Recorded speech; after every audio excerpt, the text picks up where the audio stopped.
Hi, this is Bren Masson, host of Freshwaves. April is Organ Donation Awareness Month in Canada. If you haven't already done so, please go to beadonor.ca and register as an organ donor. It only takes a second, and it's a decision you'll never regret. Be a donor. Save a life. Go to beadonor.ca. Today I'm gonna try to change the world.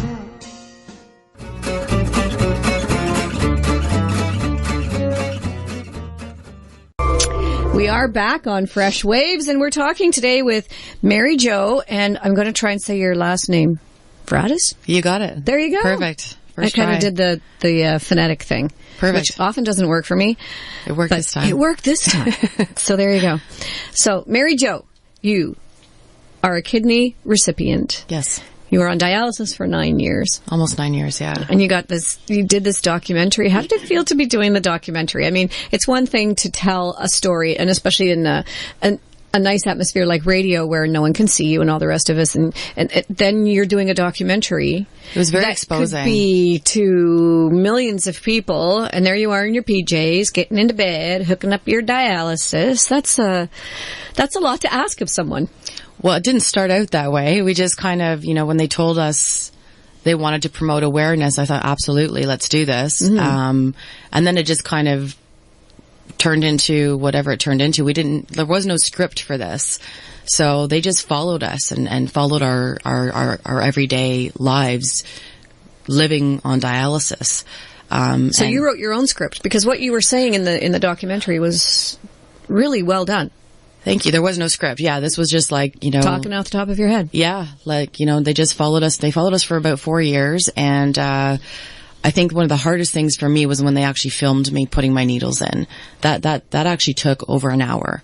Editing, you never know what's going on with editing, but it was really hard. There was a bunch of cameras in my room. And I was trying to put a needle into my arm, and what people don't understand is you have to get it into a certain spot in your vein in order for it to work. And if you don't, then, the machine's going to beep and you're going to have all kinds of problems. So when you have a camera rolling and a microphone and all this stuff in your face, you're trying to find your vein, and it's stressful. Yeah. It was very, very stressful, but it was important to me that we showed that part. I think it was important to everybody, because I think the non-glamorous side of what dialysis really is. There's nothing glamorous. Yeah, exactly. There's nothing glamorous about it. And I didn't realize too, the Star, they actually took a photo of that and then they put it all over the Toronto Star. So it was a very exposing time for me. But I think it did exactly what it was supposed to do. So for that, I'm grateful, because I know there's a lot of people who contacted me after that who were in similar situations, and seeing something like that, they felt a little less alone. And I think that was the key, is letting them know that there's so many people going through this, and there is hope. There is people out there who want to help. And this documentary, the whole point of it really was just to promote awareness and let people make up their minds about what's going on. It wasn't guiding you either way. It was just giving you the information, saying, here, this is what's happening. What are you going to do about it? Okay, so I have to apologize to Steve, who did send me an email during last week's show, and I didn't check email. I checked social media, but I didn't check my email. His question was, how does it feel? Can you feel that you have another kidney? Yes. Because they don't take out the old ones, so now you've got 3? I have 3, yeah. And it's not necessarily that you feel it. Maybe it's a phantom kind of thing. Like, I know it's there, and there is a bit of a lump there as well. So I can actually, if I touch my stomach there's a little bit of a lump. So I know it's there. And every once in a while, you might feel a little something, and it could be in my head. I think, oh my God, I feel my kidney. I don't know whether it's real or not. It's like when somebody loses a limb and they think they can still feel their arm. Like, it's kind of like that, but you're always aware. You're always aware it's there. Like, it's not something you're ever going to forget. You're not going to take it for granted. No, it's a part of every day of my life. When I'm planning to travel, when I'm looking at what I'm going to eat, if I go and I have a couple of drinks, I'm very, very aware that I have a kidney and I can't do that kind of thing. So yeah, you pay attention. You definitely pay attention to everything. because you have to, right? But it's a good thing, because it means that you're alive today and you're not hooked up to a machine. I'm not hooked up to a machine, and I have the opportunity to do things that I honestly wouldn't have had before. So, I mean, since I had my transplant, I've had obviously my son. I've traveled all around the world. And I've just been able to do, like I just went to Costa Rica in January. I jumped off a waterfall. Like I'm doing things that I wouldn't have had the opportunity to do. Mm-hmm. So How was Costa Rica? I went last year. I love it. It's my second time going. Yeah. I loved it. It's one of my favorite places. It's one of the most peaceful, calm. People are taking care of the planet. They care about each other. I wish everywhere could be like Costa Rica. It was so amazing. Yeah. Well, we'll have a show about that one day too, because it's a prime example of what happens when you spend the country's money on education instead of the military. Yeah. And it makes a huge difference. Well, and just promote awareness on your environment, like just be kind to the people around you and be kind to your planet. That's all you got. Love your family and all that kind of stuff. Yeah. Going to a beach on a Sunday morning, it's just amazing. To a local beach, not a tourist beach. A local beach, and no litter anywhere. Families there, and kids riding their bike up and down the beach, and monkeys taking your towel. Yeah. Costa Rica's great. It was a pretty nice experience, but again, I think the point for me was that I wouldn't. If I traveled before, I was on a machine. Yeah, because they don't have portable dialysis machines that you can take away with you, do they? They do if you're on the peritoneal dialysis, which I didn't do. I was on hemo. So if you're going to plan to travel, you have to plan very far in advance, and it's very expensive. So a treatment for me, I went to Paris, and I had a treatment there, and it was 400 euros. So that's one treatment. So if you're doing minimum three treatments a week, that's just your dialysis, never mind your actual travel costs. So it's not an easy thing for people to do, especially when you're not working the same way, or, you know what I mean? Like it's quite sad. And I've seen a lot of people suffer in so many ways, and that's one of them. Like they just lose their freedom completely. Mm-hmm. So, and again, that's another thing I don't think people take into account, is just all these other things that sort of, it's a, snowball effect. Snowball effect. Thank you. It is. It's a snowball effect, and it's unfortunate. So again, yes, I am very, very, very grateful. So when you woke up, how did you feel? Scared because I had a lot of tubes in me at the time.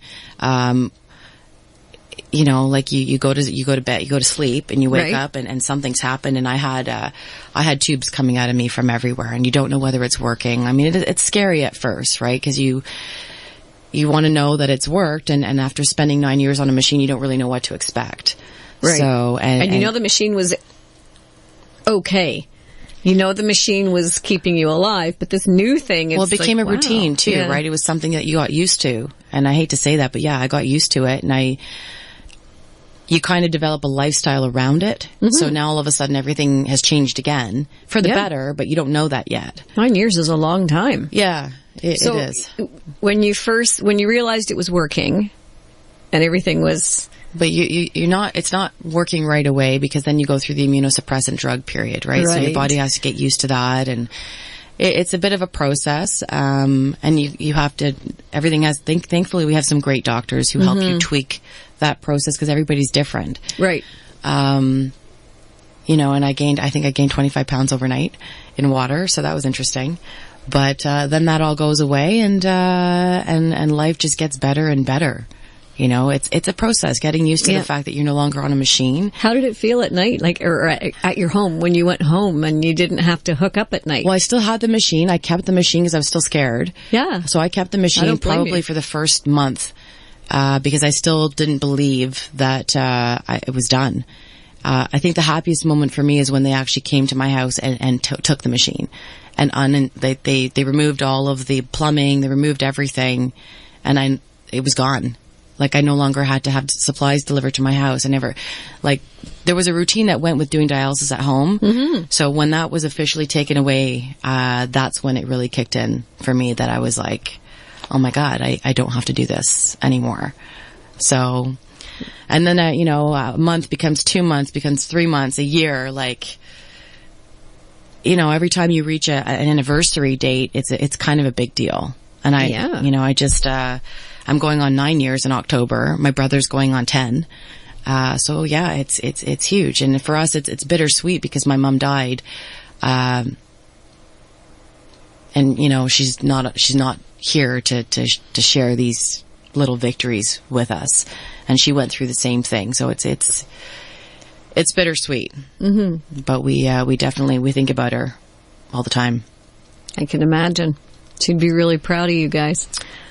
Yeah, well, we're proud of her too. She's a strong woman. She's incredibly tough. I mean, to live 26 years on a machine, I don't know. I was 9 and I was ready to call it quits. So, yeah, I respect anybody who can go through that and still inspire other people and keep a smile on their face, because I see a lot of really amazing people. I go back to St. Michael's regularly, just to visit some of the patients who still knew my mom, and me and my son hand out Christmas dinners to the dialysis patients every year. And it's, you know, we put a picture up right over her old chair because she was there for she's one of the longest patients there. Mm-hmm. So I don't want her to be forgotten, you know, and, yeah, she wouldn't be. No, she had a pretty big personality. So no, nobody's forgotten her. She's still very much there. So yeah. That's great. And how does your son feel about all this? My son doesn't know a lot about it, to be honest. He never saw me on dialysis. Okay. I hid it from him, I think. It wasn't something I thought he needed to really see. Right. And whether that's right or wrong, I don't know. But at the time, I just didn't want to include him in it. He was little. He was little, yeah. I think when I got my transplant, he was 8 years, so he's only 4. So he never saw it. And he hasn't seen the documentary either. So he doesn't really know that side of my life. He knows about organ donation. He knows that I have a kidney. But he never saw the dark side of it. And when he's older, maybe, you know, we'll sit down and we'll watch it together. But at this point, we focus on the good things. The good things, yeah. And he does know that I speak at high schools. He knows a lot about organ donation and how important it is. And when he gets his license, he'll make that decision as well. But yeah, I've kind of hidden that from him so far. Yeah. Then don't let him listen to the repeat show of it. He'll figure it out eventually. It's just, you know, it's not something that comes up for us because we travel, we do lots of other stuff. So it's not a focus for us. Now, do you go to the transplant games and with the dragon boat and all the rest of it? You know what? It's on my bucket list. It's something I've wanted to do for a long time. I've always wanted to go to the transplant games. I haven't done it yet. And another thing I've been meaning to do too is to write a letter to my donor family, and I haven't done that yet either. You know, there's things that you want to do and you mean to do, and I hate to say it, but life catch up is like, there's so many things I want to do. It's just a long, long list, and I'm working on it, and I do something new. I try and do something new every day. But it is important to me. It's something I wanted to do, with regards to notifying the donor family. I just wasn't sure if they would want to hear from me. I think I've been having that internal fight for a long time, but I think I'm leaning towards doing it. Maybe they would. I think so. I think as I get older, I'm 41 now, so as I get older, I'm maturing a little bit, and I'm sort of seeing from another perspective what it might be like. Yeah. On the other side. Well, it's up to you, and I'm sure they understand if you don't. And just like we've had somebody who has received an organ who wrote, and the person didn't write back. The family didn't write back. And that's got to be okay too. Maybe it was too early for them. Maybe they just didn't want to think about it or whatever. Who knows? But it's their journey. It's just, there's so much I want to say, you know, and I think that's the intimidating part. It's not that I don't want to, it's a 45-page letter and how much the postage is going to cost and all the rest of that kind of stuff. It's almost like a book. I feel like I'm writing a book, and I'm like, oh my God, there's so much I'd want to say. And hey, Melody's writing a book. Melody Klassen, she's writing her book. Wow. She's just about done. I think she's in the editing stages of it, and she's had 2 kidney transplants, so it's going to be a good book. It is a good book. I've read parts of it. That's amazing. Yeah, it is. Oh, that's amazing. And again, it's another form of awareness, isn't it? If someone's going to sit down and read that book, then it's going to give them a new insight that they didn't have before. And I think reading a book sometimes is more intimate than seeing a film. You know, it's your own personal space, and it's your own personal interpretation, and it's yeah, I think it'll be good. It gives you a different type of visualization too. Like you can see things in a different way. It's not portrayed the way the director wants to portray it. You're the director. Exactly. You know, when you're reading it, and it's, I love that. I'm going to read that for sure. Okay. We're going to take a little break, and when we come back, we'll continue our discussion. You're listening to Fresh Waves. Stay tuned. Hi, this is Bren Masson, host of Freshwaves. April is Organ Donation Awareness Month in Canada. If you haven't already done so, please go to beadonor.ca and register as an organ donor. It only takes a second, and it's a decision you'll never regret. Be a donor. Save a life. Go to beadonor.ca. Today I'm gonna try to change the world. And we're back on Fresh Waves. We're talking to Mary Jo. We're talking about other shows that we've done about organ donation awareness. And for anyone who's out there and would like to hear the shows that we've done so far this month, you can go to freshwaves.ca, and the podcasts are all there. And they're under the elusive title of organ donation. Very, very elusive. So go under there and you can find the shows that we've had. We've had some really interesting people on. And if you have any questions, feel free to contact us on Facebook at Freshwaves on Whistle FM, or my Facebook page, which is Bren Masson on Facebook. Anyway, that's just a nice way of getting a hold of us while we're on the air. You can also call the station at 905-640-1027, and we'd be happy to take any questions that you have for our guest. Now, coming up at the top of the hour after the news, we're going to be talking with Anna Coco. And you've done some programs with Anna, which we'll hear all about. How does it feel to stand in front of an audience and kind of bare your soul? Most people don't do that. I get butterflies right now just thinking about it. Yeah. Really? So for me, public speaking always makes me nervous, which is why I do it. But but this was an opportunity for two reasons. Obviously, to face my fear of public speaking, and because it was an initiative that I really wanted to be a part of. So I was inspired to overcome that fear because it was an important cause to me.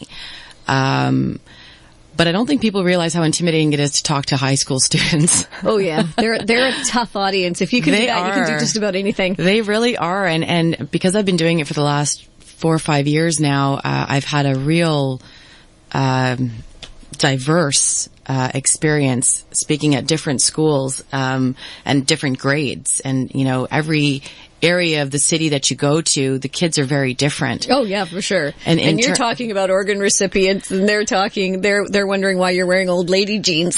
Well, their ideas about it are skewed, and you don't realize how skewed they are because of they're a generation that has grown up with social media, right? And TV and just heavily influenced by the media. And privacy has a whole new meaning now on social media. Is there privacy? Yeah, exactly. I don't know if there is such a thing anymore. I don't know if there is. But I'm fascinated by some of the kids that I've met and just some of their responses and how they think. Because one, they're of a new generation, so that in itself is fascinating. But just hearing what they actually know, and I ask them, okay, well, great, where did you hear this from? Because I want to know where they're getting their information from and how they're researching it. Because I think it's important for us to pay attention to these things. Like this generation is going to be who's taking care of us in the next 20 years. So I kind of want to know, like, what are they thinking and why?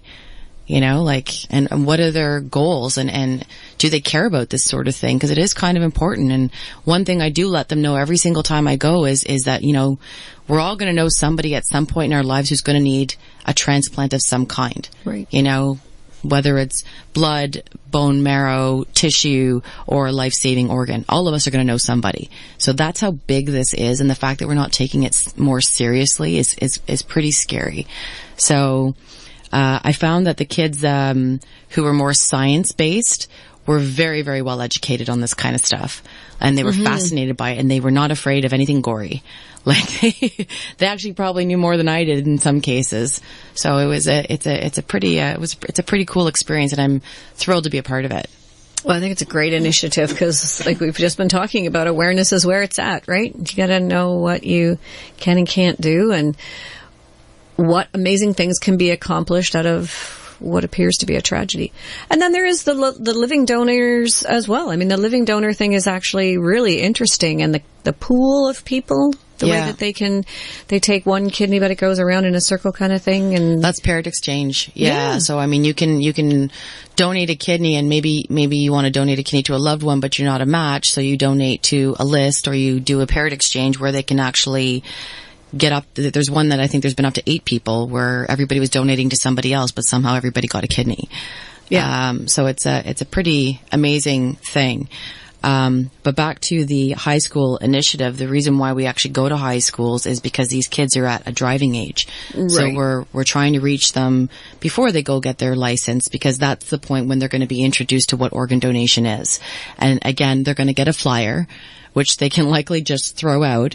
And so we want them to actually pay attention to what that means. And this is one of our ways of doing it. And we really need more of it. And we want kids to talk to their families. And, you know, because one thing about organ donation, which I don't think people realize, is even if you are an organ donor, your families need to agree as well. Right. Because even if you've said, yes, hey, I want to be an organ donor, your family can turn around and say, actually, no, that's not going to happen. So you really need to make your wishes known to your family in advance of anything happening, obviously. Right. So... And then we also let people know that, you know, if you could be a living donor, and the 2 types of living donors you can be is a liver and kidney. So liver regenerates, so you can take a piece of the liver and donate, and it'll grow back. And obviously we have 2 kidneys, so you're able to live a perfectly healthy life with one, and you can donate the other. So, and I think they do also a lobe of a lung, as a living donor, you can do a lobe of a lung, and that kind of helps you until you get your full, set. Yeah. I don't know enough about that part, but I know it's another option. Yeah, and people often forget about the tissue donation, and tissue is such an important thing. And I know, Patty, you probably don't ever forget the tissue, but, you know, there are conditions where babies are born without skin. Yeah. There are people in fires. Yeah, exactly. Yeah. That's a huge one. Mm-hmm. Bone marrow. Yeah. You know, like that's another one. Blood. Yep. Like, you know, like these are all... eyes. We had a lady on from the eye bank last week, and that was fascinating. I never even knew there was such a thing. Well, amazing that you mentioned that. So my mom, at the time that she passed, was riddled with so many problems. Mm-hmm. She was an organ donor, but because she was so sick in the end, we thought, they're probably not going to want anything. But they actually took her eyes. And I got a letter, maybe a month later, saying, you know, wanted to let you know that your mom was a viable donor, and 2 people received sight because of her donation. Wow. So I have that letter at home, and I framed it because to me, that's like, for me, and now I just answered my own question, knowing that a part of my mom lives on in somebody else is an amazing feeling. Mm-hmm. So I am going to write that letter. And as healthcare workers, actually, when we are involved in a transplant process, when it has happened to somebody, we also get letters as healthcare workers that our assistants, because we don't know necessarily what happens or totally always what is taken. So we're informed by a letter from Trillium to say that this donor that you helped with, you know, there was 2 kidneys, eyes, a lung, or whatever, and it's a lot of hard work. It really, really is, and it's a long process. Yeah. But it's worth it, especially when you get those notes to say, yeah, what we did was impactful. It is. It's an extremely emotional experience, and you're right. Like you have to take into consideration all the people that are involved in making this happen. Right. There's so many. Yeah. It's not just signing your donor card. The thing that people also have to understand is you have to pass in a specific way in order for the donation to be viable. Right. So there's a lot of people who say they want to donate their organs, but in the end they're not able to. Which is why this is so important. Yeah. You know, because it's such a difficult thing to begin with, so not having people sign up makes it even worse. Right. You know, we just and that's why I'm a huge believer in the opt-out system, and I think it's just we need to do a better job educating people on what that is and what that means. Yeah, and tissue is such a really key part of that, because, you know, when you think about the tissue stuff that happens nowadays, and the fact that they're even taking large chunks of tissue, you know, like face transplants are actually a thing. There's been a new thing. Yeah, very new. Yeah. 25 successful face transplants. And I remember reading an article, and they were talking about it. And originally in the States, they wanted to do it for guys who'd been in the military with the IEDs and stuff like this. And the man who had, I think, the second or third one, so it was really, really new, when he had a 3-year-old daughter, or I think she was 3 when he was injured, and then 5 when he had his face transplant. And when the bandages came off and he could actually work his mouth, his mouth moved, and he had a nose now because he didn't before. And his daughter said, "Oh, Daddy, you are so pretty." And he kissed her for the first time in her life. Oh, my God. And it broke my heart. I just thought that's the nicest thing. That's something that you don't even think about. How can you not be inspired by stories like that? Exactly. Take whatever you need when I'm not using it with my blessing, because I really believe heaven doesn't need it. Yeah. They don't need it down here. Absolutely. Leave it behind when you're gone. Well, and even just, if you're having a rough day or you're feeling bad, listen to stories like that, and all of a sudden you're going to start appreciating all the good things that you have in your life. Yeah. Absolutely. It's don't take it for granted. All right, we have to take our break, and when we come back from the break, we're going to be talking to Anna Coco about the high school outreach program. You're listening to Fresh Waves. I'm your host, Bren Masson. We've got Mary Jo Vradis in the studio this morning, and we'll be right back, so stay tuned.